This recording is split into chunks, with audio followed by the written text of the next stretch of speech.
everyone, welcome to today's Compass series. We'll be starting very soon.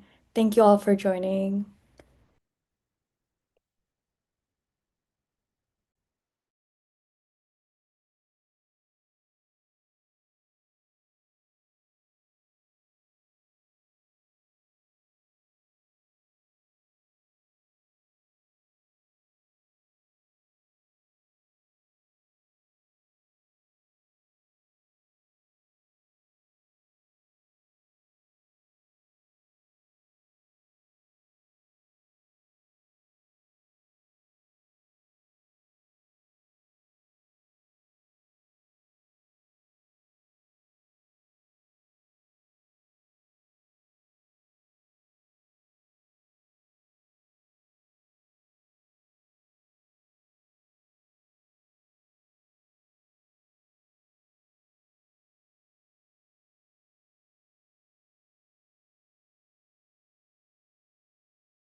Seeing that it's already time, I just wanted to introduce myself before we start off the event. My name is Celine. I'm a data science student at UCLA, and I'll be your moderator for today's Compass series. So, today's event is about getting to know English proficiency tests like IELTS, TOEFL, Duolingo English Test, and it's definitely a huge step in starting your application i- to US universities. So we hope that you all find this session very useful. Before starting, I'd like to invite Bayu as the director of the academics team to say a couple of words. All right, thank you so very much, Celine. Hello, everyone. Thank you all so much for coming to this event for t tonight, or in the morning if you're in Asia. Um, Obviously, this is part of our Compass Series initiative, where we hope to introduce various aspects of the admission process for those who are interested in studying the US. And one of the core parts, the admissions package, will definitely be your English proficiency test. So I do hope that the contents that will be delivered by tonight's speakers will be helpful for all those watching right now and maybe after the fact. And that's all from me. I'll pass it back to you, Celine. All right, thank you, Bayu. So now it's time for you all to get to know our speakers for today. So Gavin, Irma, and Bayu.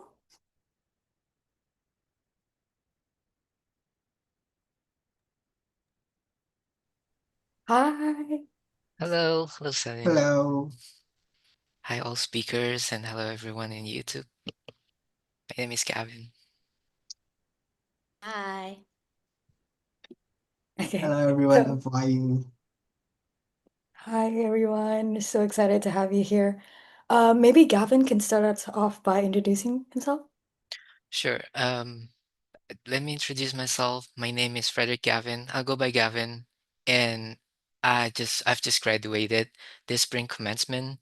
I'm majoring in ocean engineering as a master's, and then I started my master's in 2023 and graduated in 2025 right now. I go to Florida Tech and um, will continue to work in the US later. That's great. Vayu, would you like to go next? Of course. Hello, everyone. My name is Vayu. I'm in my second year in my PhD program right now. I go to Pitt, University of Pittsburgh. I start in August 2023. Sounds good. What are you studying, Vayu? I'm studying health informatics. Irma? Hi everyone, my name is Irma Darwan, but I go with Irma. I'm a rising junior at Boston College. And I'm double majoring in transformative educational studies and applied psychology with a concentration of science of learning. And I'm also minoring in general business. And I'm back in Jakarta right now.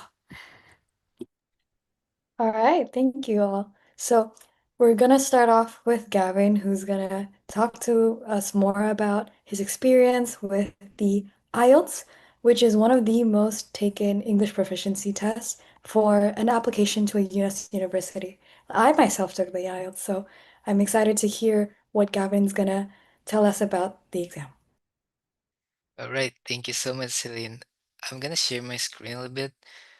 Um, my title is actually Duolingo because this is my way to enter Florida Tech. But before that, I was I was also taking the IELTS test. But my IELTS test was not reaching the target that I intended to have. It should be 7.0 on overall band score, and the other section should be above 6.5, which I didn't get a result. But I took the IELTS course and I got several points that really teaching me a lot to prepare for the next step, which we have four sections: listening, reading, writing, and speaking. For listening and reading, it's actually on your own. It's like if listening, you're listening carefully and you're good with listening, that's an advantage for you. If you're like reading, you're like every day's like your habit is reading a book or reading something, it's gonna be also your advantage. For writing and speaking, I wanna focus more into this one because this one, these sections are the most sections that you can enhance it, and also you can elaborate more on this one, especially in speaking. In speaking, you can set your tempo and you can like make pause each point that you answer. Like you answer questions and you make pause and then you think again. And you can use one tips, it's STAR method. It's situation, task, action, and results, which really helped me a lot when I did the speaking test. But it was like I didn't get it like that good when I do this one. So I got only 6.0. But in writing section, after I get 6.0 and then I took another IELTS course, uh, the teachers say to me that you have to practice more on writing and speaking. And this writing section, um, I just elaborate more and also structure your writing before you write the whole thing. So your paragraphs look structured and also coherent and cohesive for that one. That's for the IELTS section. I'm gonna move on to the Duolingo English test, which I took after I did my IELTS test. I did this one because of the time constraint. So I did the registration of my university, but I should submit the results of the English test soon. So I don't have any choice back then. And I just check all like the requirements of the registration, which is important. You have to check it before you take any English test. Let's say you're attending to like NYU or something. I think that university can also use this Duolingo, so you can use this one. And why I chose this one, some university allow DET, the Duolingo English test, and it also cheaper. It's $70 compared to IELTS is 200, I guess. I don't know how much it's right now. And it's also simple and you get the results in 2 days. You can take it anywhere and it's relatively easier. But don't forget it's tricky. Even though it's easy, but some of the questions you have to pay attention a little bit and you have to answer it mm, like exactly what they want. Because I think it's graded based on also system. So you have to be careful at your grammar for like all the things in writing. And I'm gonna share you how do I register to this Duolingo, just like a brief one. This is really simple. Like you go to this English test.duolingo.com and you register, you create an account. You can use Google account or Facebook or something. And then you go to my tests and you just simply purchase a test in here, and you can buy like one or two tests. Two tests will be like cheaper, but if you're confident enough to just go with one test, one shot, then you just go with this one. And you can choose like the receive when to receive results.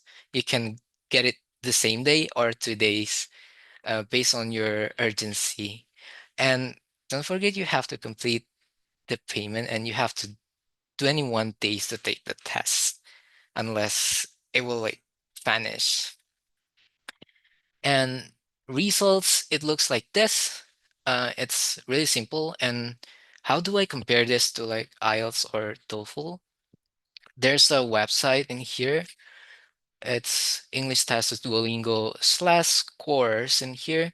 And you can compare it. Let's say you got like speaking for like 125, means that you're speaking is 6.5 in here. And each section has like different scaling. And I think there's one more on the bottom side. It shows the overall results, which you can compare also with the IELTS or TOEFL.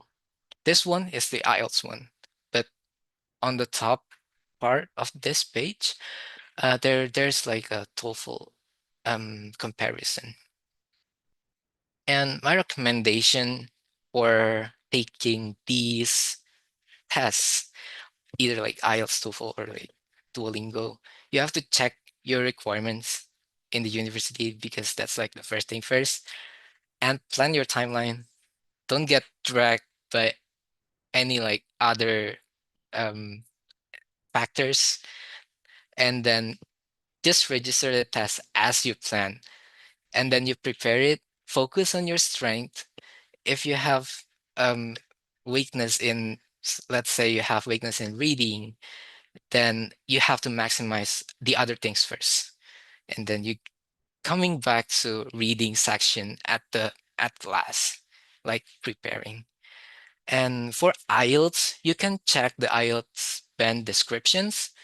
There's like, let's say you wanna aim for band 7 in speaking, there's a rubrics that tell you like, oh, you should do this, you should perform this one, so you can get 7. And as well as the writing, so you can take a look at that one and take the test. And finally, finger crossed. Uh, that's all for my presentation. Thank you so much. I'll give it back to Celine. Thanks, Gavin. We'll reserve the questions for the Q&A session later. Okay. Now, I'd like to welcome Irma, who will be talking to us more about her experience with TOEFL. Hi guys. Okay, let me just share my screen. Can you guys see it? Yeah, we can see it. Okay. Okay, hi guys. So I took TOEFL IBT, and first of all, I would say it was not what I expected, like the outcome. Um so I took some detour and everything, but let me just get started. So about myself, like I said, so my high school is actually from St. Ursula Senior High School, which is a national school, and this also contributes to like my challenges in like preparing for these exams, these tests. And these are my majors. It's transformative education and applied psychology, and also minoring in general business. So why did I took it? As simple as it's a requirement for US application. And also I took both TOEFL and Duolingo, with also like the consideration that got given just shared about Duolingo and its accessibility. The test structure itself, so there's 4 sections. There's reading, listening, speaking, and writing. So the first one is reading is 35 minutes. There's 2 passages with 10 questions each. And most of the readings is like pretty similar with like all the other tests like IELTS and also SATs. It's just like academic tests and like answer multiple choices questions. And for the listening, is about like 36 minutes.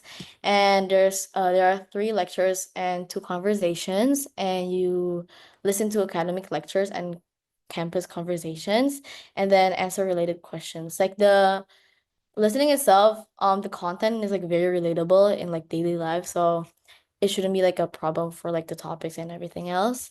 And speaking is 16 minutes. There are 4 tasks, and you guys speak in response to various prompts or questions, including personal opinions and academic topics.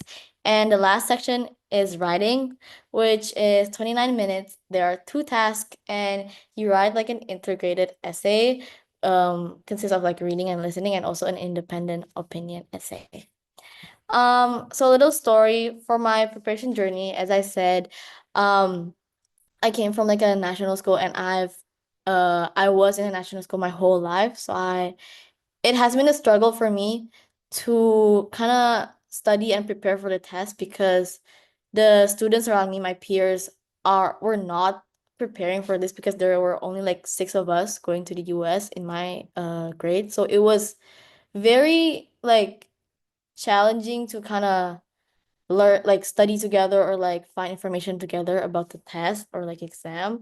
But I did like private lesson with a teacher, like an English teacher, focusing on my English comprehension, and also like English literacy writing, and it actually helped a lot. I did some like um practice problems and everything like that. The challenges itself, just like what I said, like the national being in national school, it was very hard, because it's not hard about like the finding the time, but also the content of like the English lesson between in national curriculum, and also like for TOEFL, IELTS, and SAT were very different. Like maybe like in national school, you guys who are in national school like know, it's very like grammar, very like theory heavy, while for like TOEFL is like very like English application, and like very like English comprehension, so it's very different. Um, Also another challenge is that I retook the test twice and still didn't get like the result that I expected. But it's all like a learning process, and I am still glad that I took it and had the journey of preparing for it. The D-Day test experience itself, I remember I arrived at the test center very early, because I was so scared I'm gonna be like late. And I think that's a really good thing to do. Just like prepare yourself, like be there, like not even on time, just like as early as you can. And like it's better to like wait there rather than like rushing yourself, because if you came to the like exam center like rushing, like full of adrenaline, I don't think that's gonna help a lot with your test, because you really need the focus and like calmness in really understanding all the questions, and also like bring like jackets or like use comfortable clothes, because you never really know how cold is your test center. Um, my first TOEFL exam was like at this school. It was really cold, and I didn't wear a jacket, and low-key that it messed me up a lot. Like I don't know, I am like a person that doesn't really stand a cold, so it was a big like challenge for me to like stay focused while I'm like trying to figure out how I avoid the wind from the AC.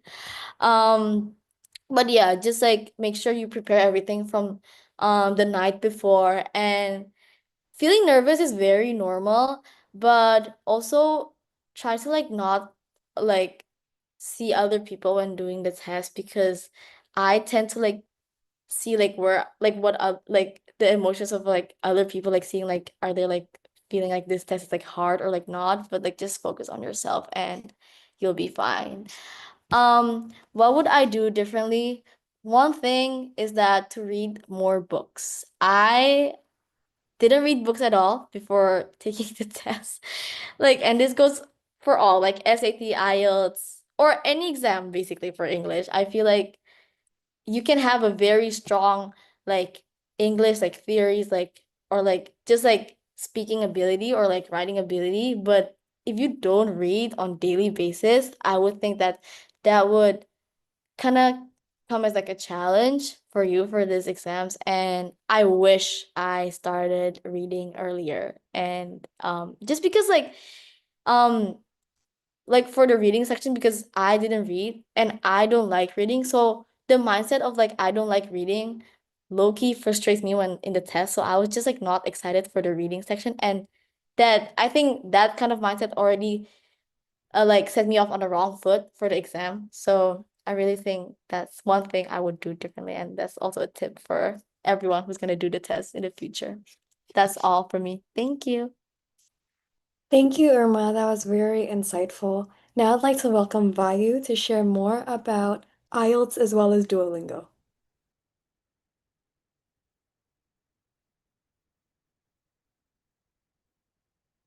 Hello, hello. I think you can see my screen, don't you? Yeah, I can see your screen. All right, that's good. So, hi, I'm Vayu. I think told my told you about me. So, my undergrad was in Telkom University. It was in informatics, and now I'm in my second year PhD. So I did the master, went straight to PhD, and yep. I think Gavin told you about Duolingo. So I just add this comparison. Duolingo, IELTS, TOEFL, PD.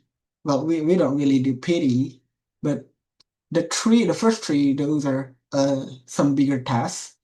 I think most of the universities accept IELTS and TOEFL, and in US, I see many universities accept Duolingo English Test or DET for short, and I think some of the key differences are the length, the cost, and how quick the score gradient. So it costs probably one third of the other tasks. It's only $65. Well, this figure is from 2022, so it's probably not updated. But yeah, it's like one third of the other tasks. And then you can get your score in 2 days, so it's very, very quick because I took TOEFL, actually, not IELTS. I took TOEFL and my score was ready like in 2 weeks, so 1/7 of the time. And it was only 1 hour of the task, so it was way less stressful compared to TOEFL. And then why DET? Well, actually, I didn't choose DET as my first English test. I tried TOEFL IBT, but unfortunately, my score short like 4 points, so I had to take another test, and it was DT that was the best because I got my score in 2 days, 2 or 3 days, I forgot. But yeah, it worked out for my case because I need to be quick. It was like almost ending my the deadline. I almost reached the deadline, so I need to be quick. So yep, and more affordable. And the last one, it was way shorter and less stressful. This is because I felt TOEFL was very stressful because it was like 3.5 hours, and there was just so many questions. It was like a non-stop task, so it was very stressful for me, and I felt that it impacted my performance on TOEFL. So this YDT. And then the tasks, there are a lot of tasks, a lot of tasks, types of questions, but they will adjust the questions based on your performance. So if you do the task well, you answer the questions correctly, the difficulty will adapt. You'll get more difficult questions, but your score will probably be higher. So that's good. And I think this is one of the reason why it takes like one third of the time. And then these are some example questions. I think these are very fun compared to TOEFL because you can just say, well, this word is a real English word, or this one's not real English word. But if you have more difficult questions, the word probably be more similar. Like you probably think that this word looks like a real English word. This word sounds like a real English word, but actually it's not. So you gotta pay careful attention. You gotta do like more. I think it's best if you read more. As Irma said, it's best if you read more. It's best if you watch more movies and everything. So you really know what you're reading. You know what you're listening. And then my study timeline. It well, I gotta tell you, this was not really enough. Okay, so I had 1 month of self study. It was to familiarize myself with the task, and I gotta learn what I need to learn because I didn't know what I was lacking in. And I got 2 to 3 months because it was in weeks, probably 10 weeks, 10 weeks of private course. Why I said private? Because having a private course lets you have a tailored study plan. Your mentor will give you materials based on your performance on the mock tests, based on your review and everything. So having a tailored study plan is very important. And then I learned critical aspects for achieving high scores. Like you need to you gotta eliminate most of filler words. You gotta use more advanced words. You gotta think quick about your next words, your next sentence, and everything. And then I improved my speaking, like removing filler words, uh, and speaking with a better tone, like this. Or if you're asking, if it's a question, you end it with a higher tone. Or if you're saying a very solid fact, more, you gotta make it lower. So there's a score based on that. And then some tips for writing and speaking, like because you'll need to speak, you'll need to prepare your words in like 30 seconds, and then you need to speak like 3 minutes, and that's not enough time to prepare everything. So there's tips for that. And then I had 1 more month for self study based on my timeline at the time, and I just did trial test, trial test, trial test, mock test, mock test, mock test, and that's everything. And well, as I said, I short 4 points, and I took Duolingo. I had not had that many time for Duolingo, so I just took the trial test in Duolingo, and fortunately, I aced the first time. And this was my study materials. The first thing was Barron's double IBT because I took the IBT. It was like probably 2 inches, like 7 centimeters, 7 centimeters thick book. Their materials, their test questions and everything. Try to complete that, although it's very difficult. I found it very difficult to complete everything. And then for Duolingo, especially, try Duolingo English Test Practice from Duolingo. It's free, and you gotta familiarize yourself with the task, the type of task, because although you learn much from TOEFL materials, you learn much from just general English, but there's some trick that you can use while you're doing your Duolingo task. And then the next one is very important. You have to have this. It's someone who has taken the test. You probably think that, well, I'm smart enough. I've got 99 on my English score in my college, in my high school. But the thing is, you don't know what you don't know, man. So get someone, find someone who has taken a test.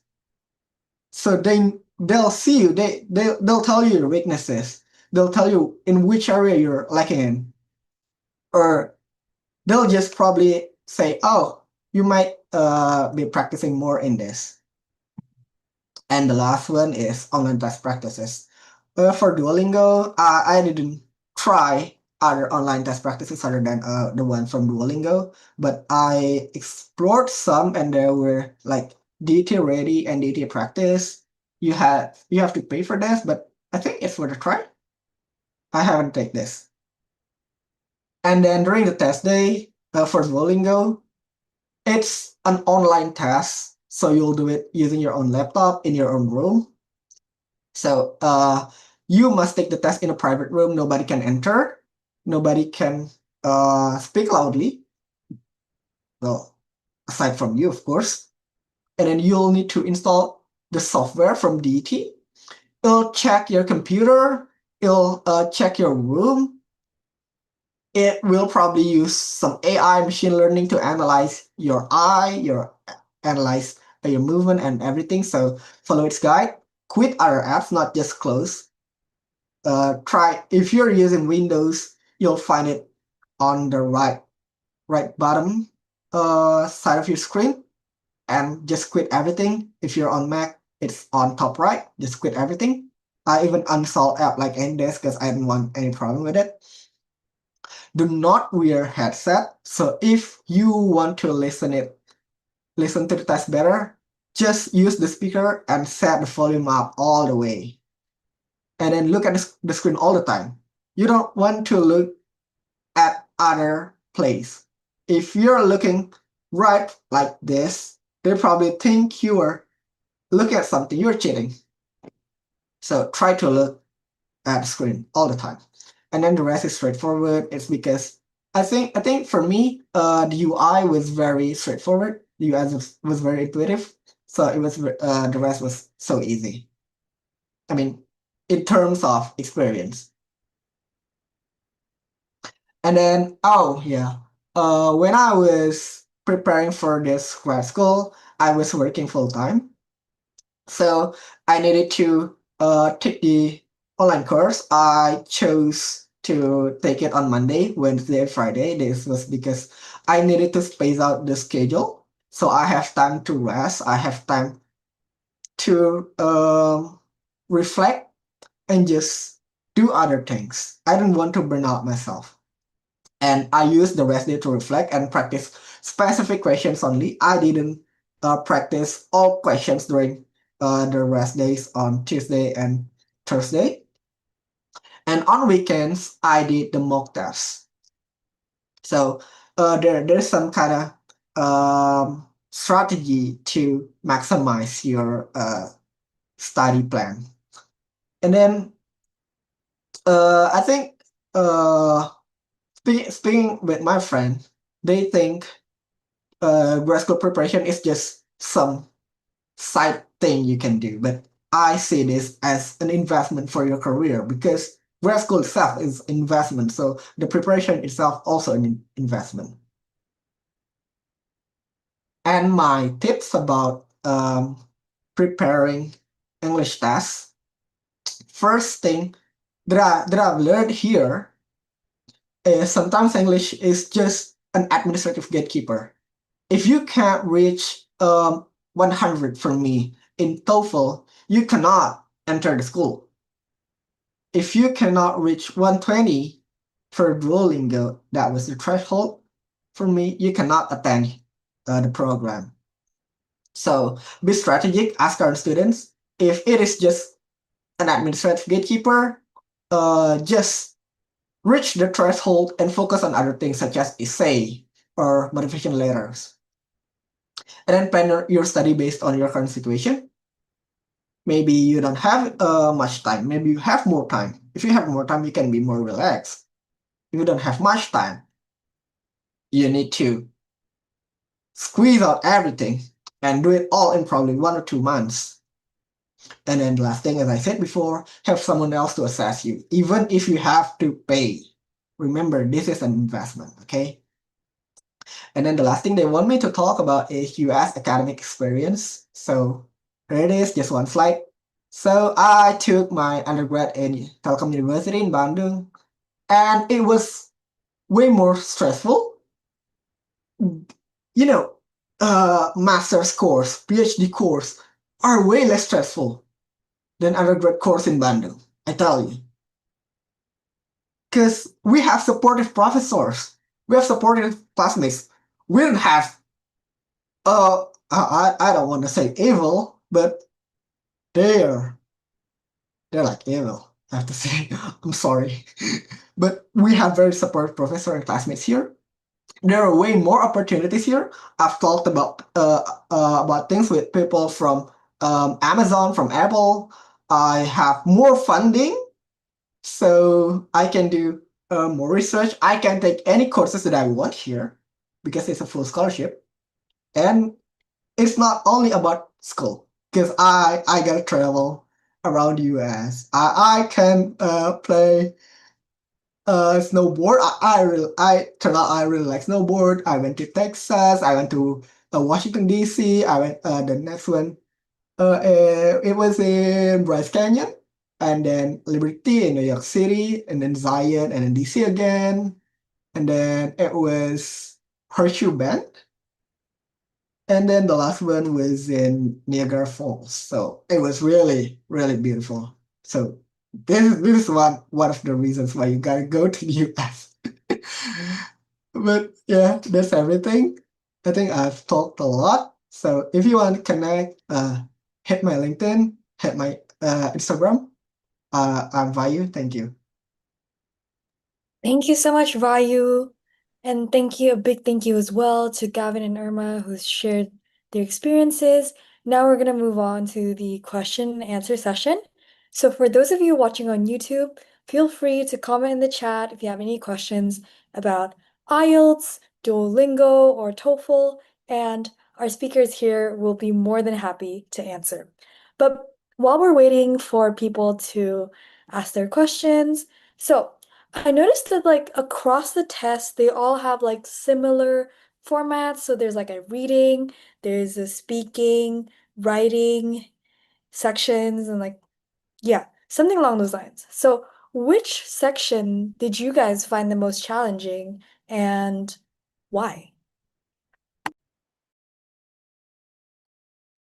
I know the answer.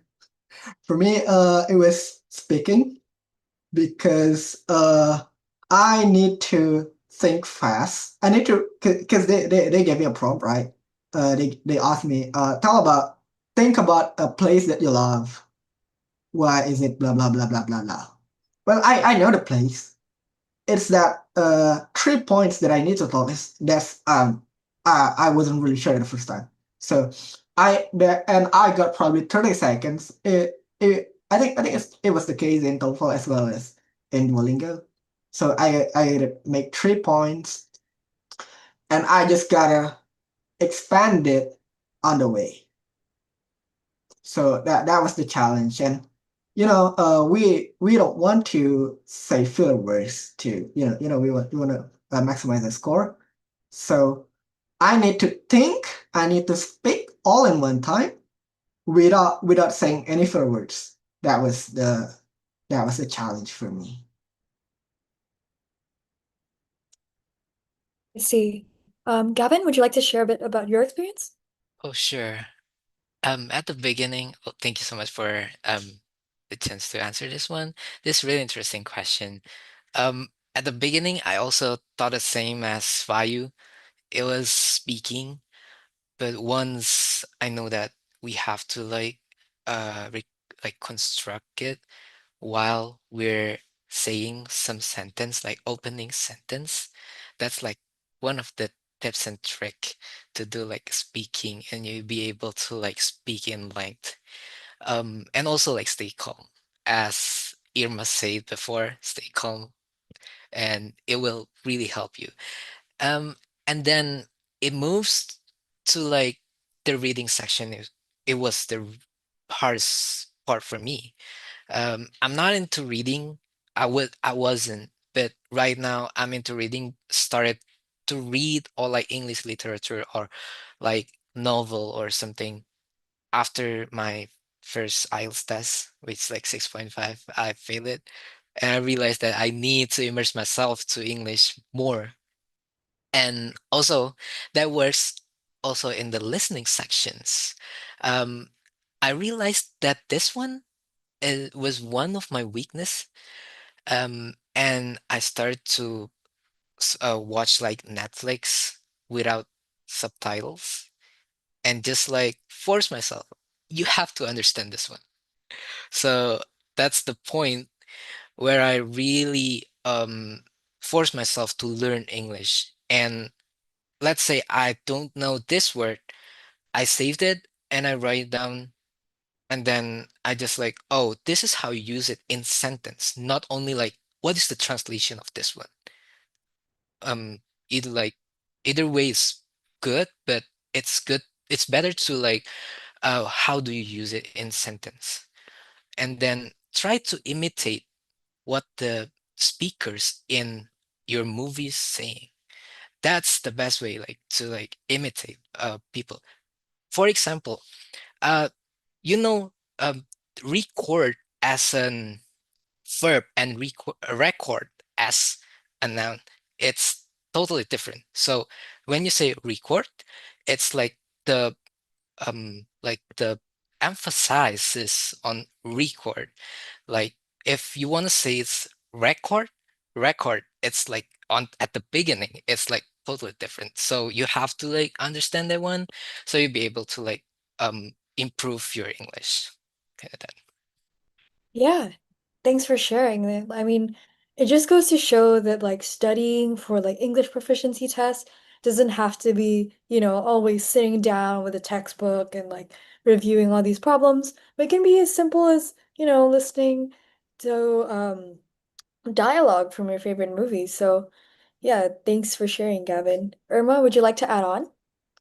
Yeah, I can't choose between reading and speaking too because yeah, it was really like speaking, I tend to underestimate it because I was like, okay, I can just like speak English like fluently, so it shouldn't be that hard. But like if you are like given a specific time to think about what you want to say and to structure it, like not to just yap about it because I'm like a big yapper, so like I thought like I'll be okay, but like no, like yap is different with speaking. So to have it like flow well, like what you're speaking, but also like you have to do it like a very like fast time. I feel like it's very hard. And for reading itself, like it's just hard like which passage or which part of the text to focus on in answering the questions. And I would say because back again, like I came from like a national high school, and how you read in Indonesian literature and English literature is very different. So it was just hard for me to like situate myself like which technique of reading I should be like applying in answering the questions like that.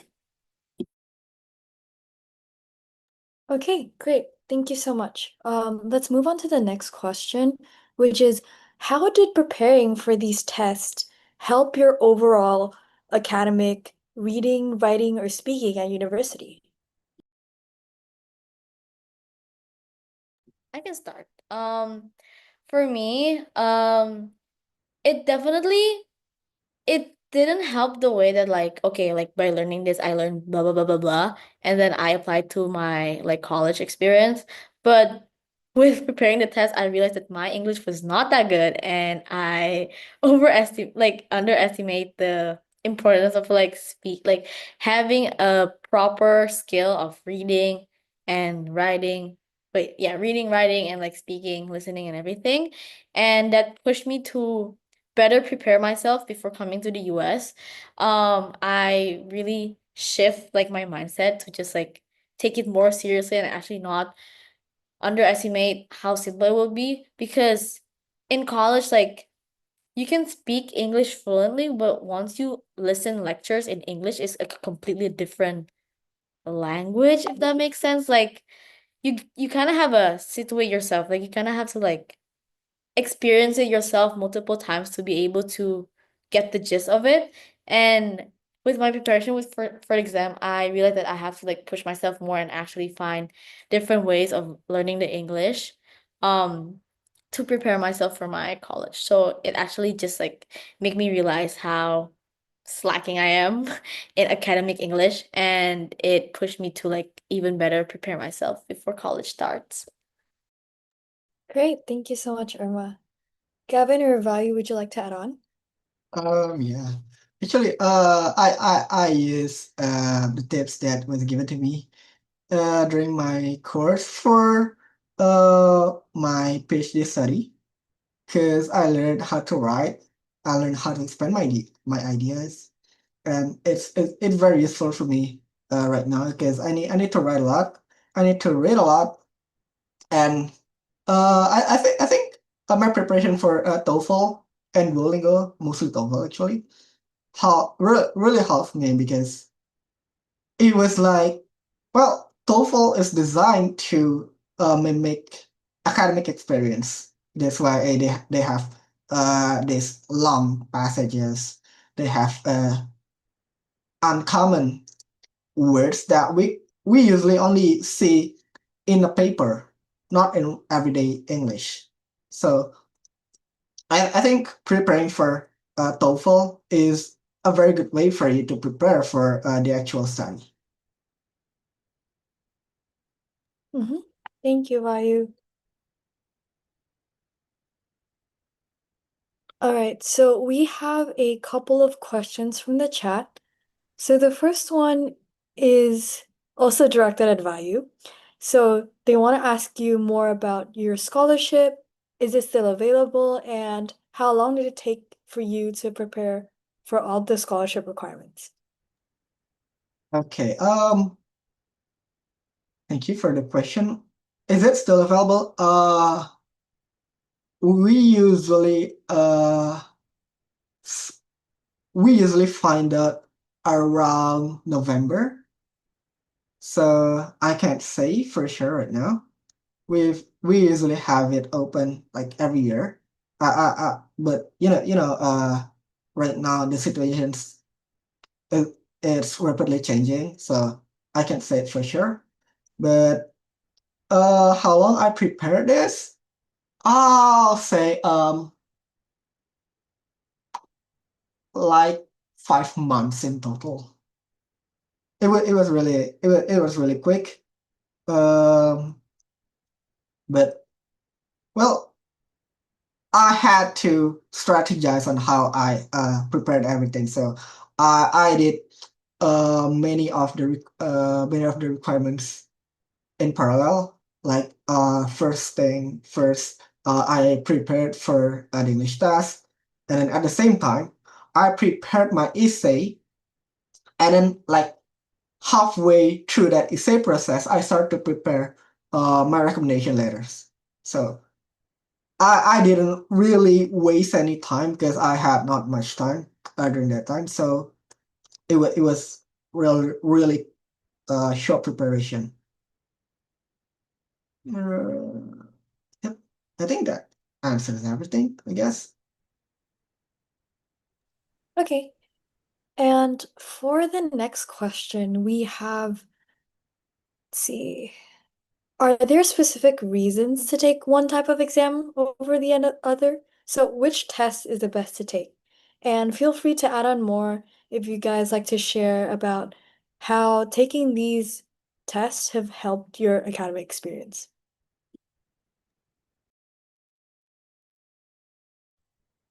I'm gonna start then for this one.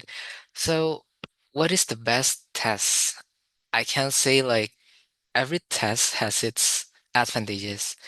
Let's say you want to work on which one is the fastest one, so you go with the uh, PTE or Duolingo as Vayu presented earlier.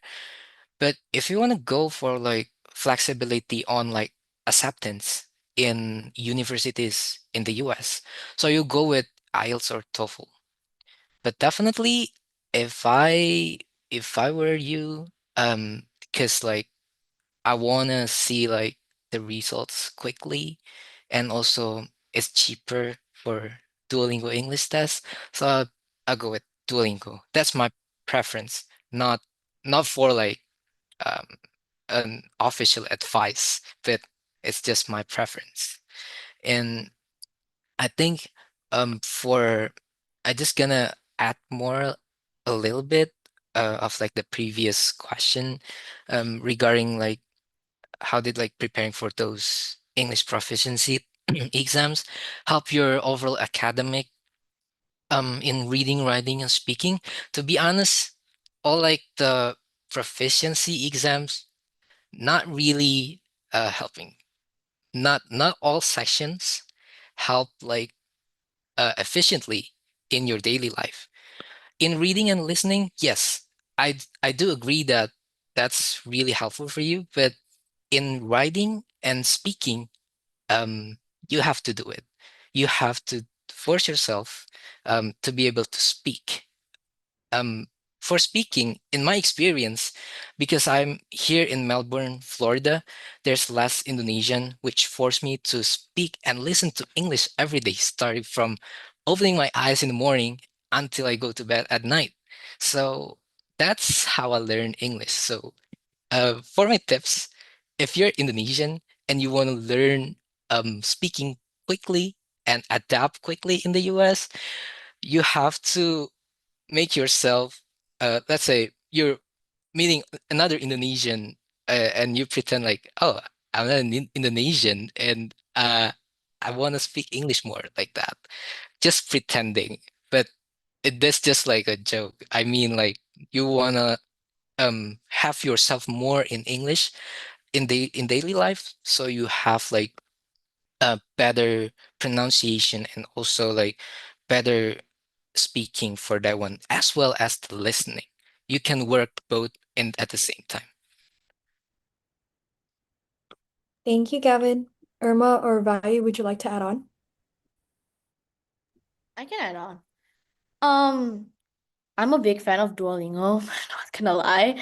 Because it's just very accessible. I remember I went to like for my winter holiday and I was just like, okay, mom, dad, like I need to just take this test for like 2 hours. Like just let me like be in my hotel room. And like it's just so easy and not easy like the content, okay? But like it's just so accessible. Like it was very accessible, a very reasonable price. And also I feel like most universities are starting to accept Duolingo. Um, and I get the perception from people like when they ask me like, "Oh, you took Duolingo," they're like, okay."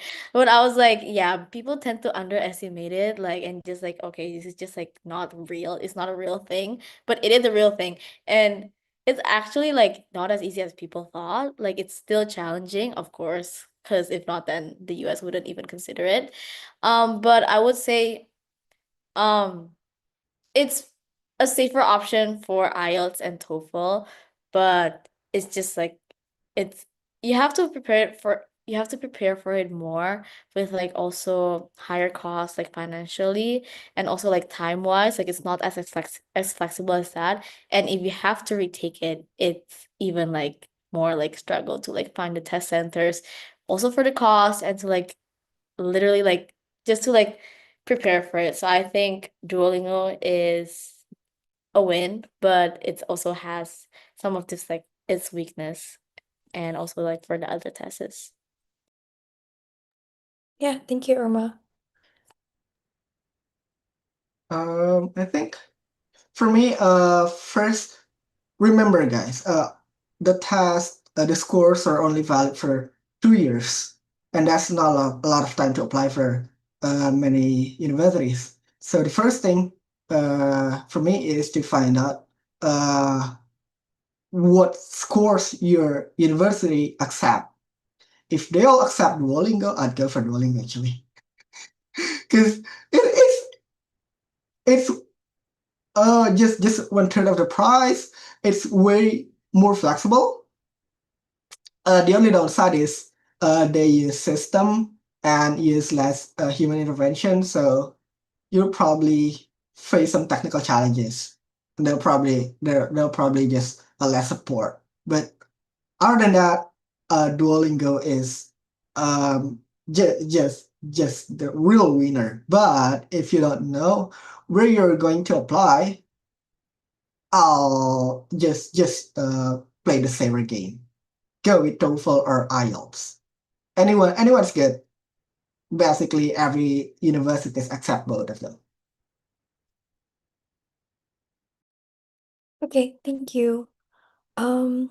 Maybe would you guys like to share more about like your current undergraduate or graduate experience in the US and just to give people insight about who you are as a person, what you've been doing after taking the test?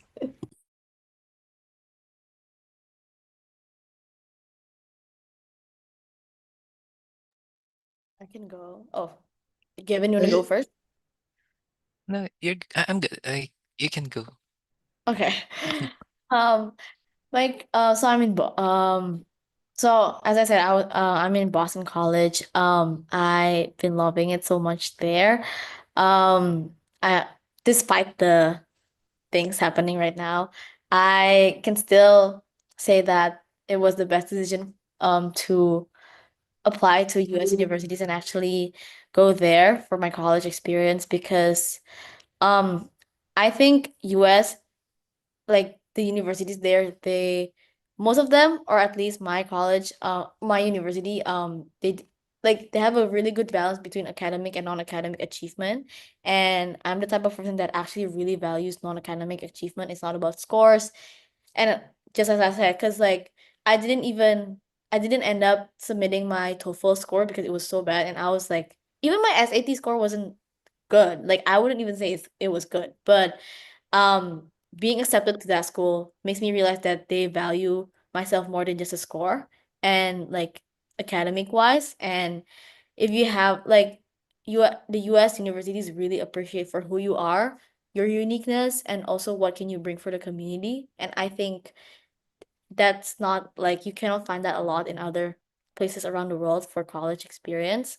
So being valued that way in that perspective, it really gives you a chance to express yourself differently and uniquely and not to be afraid to do something different because everyone has their own thing, and it's it what makes like the university diverse and like colorful. And I feel like I just love my time there. I'm looking forward for my junior year, and also there's a very like there are lots of opportunities like from like even as simple as like networking, like not like only jobs or like internship, but like opportunities to like grow yourself in a different way than like if you go to like Indonesian universities like that. I feel like um it's actually like it's a pretty good, like you should actually consider yourself like applying to the US if you are actually you want to like try for it. Yeah.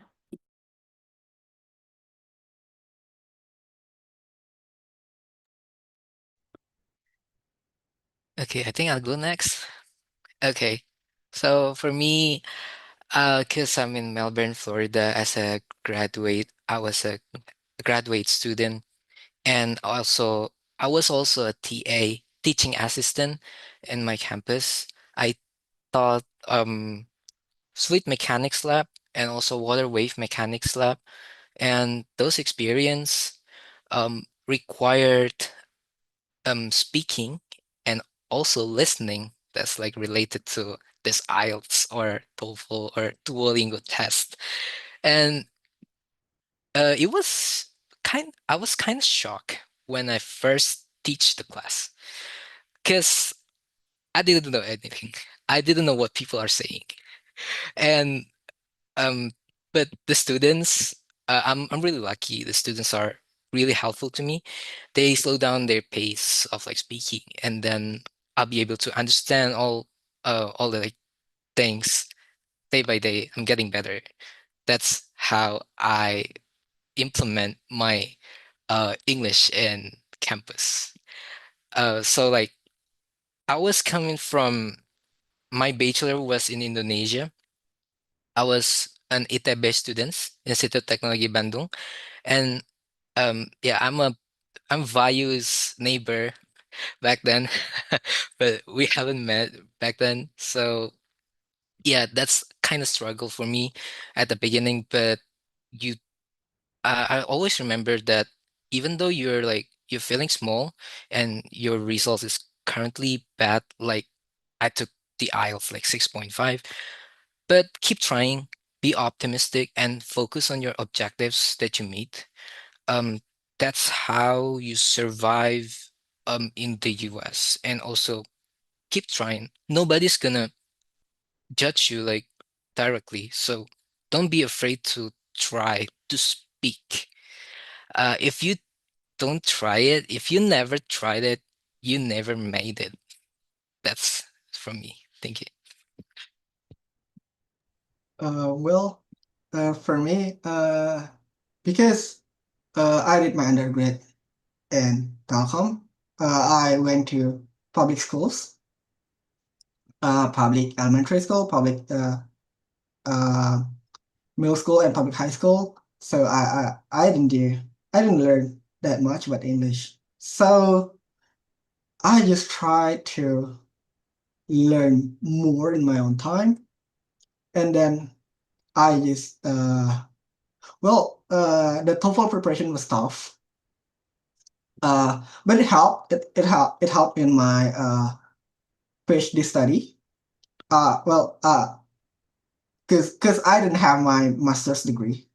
I went straight to PhD, and I need to write a lot. I need to read a lot, and for this reason, uh, I think reading's quite not that easy, but it is way easier compared to before when before when I was preparing for TOEFL. Um, and then I'm studying health informatics, so I'm learning a lot of clinical stuff. If you say some illness name, I probably don't know that, but I'll have a hunch of what it is. And that's also the thing that we learned while we were preparing our TOEFL, because we didn't know what the question would be, but we got to talk about it, we got to write about it. So we just try to connect something, and I think this is not part of the material, but when you are preparing for a task, you are preparing for something, but the topic's probably just way different. It's probably just totally new to you. You know the English words. You know how to speak. You know how to write. You just don't know what to write, what to say. In that sense, you gotta learn how to connect ideas, how to say things you're not really sure about, but you maybe just maybe know about, and that helps a lot. Because I tell you, my professors, my colleague, they're nurses, they're doctors, they're therapists. They talk about illness all the time, man. I was a programmer. I learned math. If you tell me about a formula, I know the formula. If you tell me about illness, I know nothing about it. Well, for me, it really helps. And for this study, for masters, for masters, probably if you pursue the career track, it may not help that much. But if you pursue the research track, it'll help you a lot. And well, if you're going to a US university, institution, everything, but actually you can choose both, because we have very good research, very good research. US has the most budget for research, even after the cut. I'm sorry I say this, but it is a very solid country for research. For a career, I think for most areas, US still have the best career option. So just, well, if you can try to apply here, whatever the situation will be, try to apply here, but don't apply only to one country. Apply everywhere. Thanks for Yeah. sharing, Vayu. It's definitely really insightful to see how like the intuition that you build through English proficiency tests really go a long way in preparing you for, your academic journey, whether it be in the US or like other English speaking communities. So, as a last question, I'm actually really interested because all of you had like struggles and like things that you could have done better throughout your respective exams.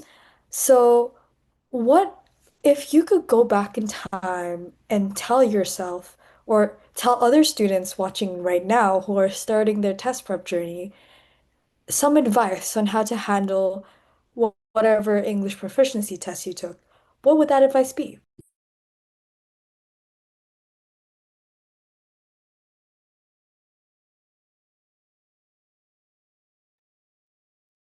Hmm. So what I done better is I will prepare more because 5 months and probably 4 months from my TOEFL preparation, it was not enough. Because I had this dream to uh, go to the US to study for quite a long time, but I didn't learn specifically for English tasks. I tried to watch English movies, try to watch it without subtitles, try to speak in English, try to think in English, but it wasn't as structured as it would be if I were taking a structured English course or just doing more mock tests. So I definitely spend more time even before I knew I'd go to a US university. That's the solid advice. Okay, I'll go next. For me, I have 3 points. First is read more, read English books and so on. Starting before I take the IELTS test and listen more to English movies or song. You can like if you like songs that's better. You can interpret the songs like what's the meaning of this song. Sometimes you won't be able to know what's the meaning of the song. So I just like because I'm really into like songs and like singing and also playing guitar. So I just like, oh, this actually the meaning of this song, like that. It's really interesting. And second one, not underestimate things because when you underestimate something, your performance is plummeting down, definitely. So don't underestimate things. And number three, um, if I had like some knowledge that oh there's Premias National or like there's Premias chapters in the US that you can reach, which students there have lived for like at least like 2 years or 3 years and have like a good English skills that you can practice with. You can build connection from that one too. And you can get a lot of information from that one. But most importantly, the speaking and listening you can feel free like to contact um other like Permias chapters, the students right there, or like Permias national members. Feel free to like reach out if I had that um I knew it beforehand. I would definitely contact like Permias national or Permias chapter. That's for me. Yeah, I definitely do agree with like contacting Permias members. I feel like you try and reach out. You'll never know. And like people are more than willing to help you. Like, for example, if you're targeting schools in California, in the UC system, feel free to reach out to anyone like from probably Permias San Francisco Bay Area or like Permias from the specific schools that you're targeting. People are really, really more than happy to help. And Irma, final words? Yeah, I think I must agree with what Given say. I didn't reach out to Premier Nacional before coming to the US, and I just realized it's like it would be better for me if I would contacted you guys and just like ask the things that I need help with.